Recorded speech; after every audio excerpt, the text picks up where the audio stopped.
solution হৈছে অসমীয়া জাতি একতা হৈ থিয় দিয়া গতিকে অসমীয়া যেতিয়া একতা হৈ থিয় হৈ থাকিব তেতিয়ালৈকে কতো অসুবিধা নহয় আমি চলি থাকিব পাৰি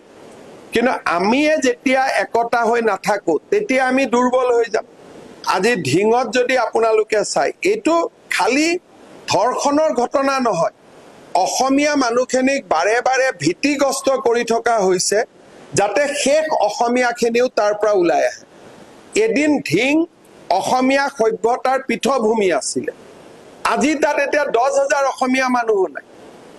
ঢিং টাউনক বাদ দিলে তাত আৰু অসমীয়া মানুহ নাই অথচ গোটেই গাঁওবিলাকৰ নাম চাব গোটেই অসমীয়া নাম গতিকে এই ঘটনাটো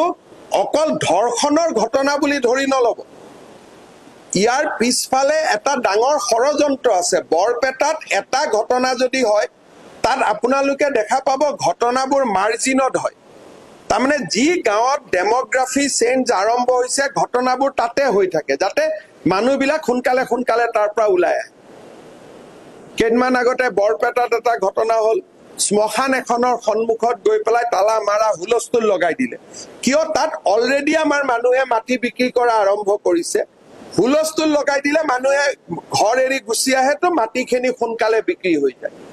সো ইয়াৰ লগত মাটি বিক্ৰী এটা ডাঙৰ ষড়যন্ত্ৰ লুকাই থাকে আজিয়ে মই আপোনাক কওঁ ঢিঙত যিজনী ছোৱালীৰ লগত ঘটনাটো হ'ল পৰিয়ালটোৱে মোক আজি জনাইছে যে তেওঁলোক আৰু ঢিঙত থাকিব নোখোজে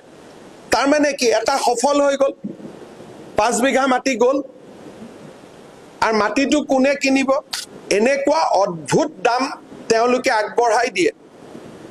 যি মাটিৰ দাম 5 লাখ টকা 50 লাখ টকা দিম বুলি কৈ দিয়ে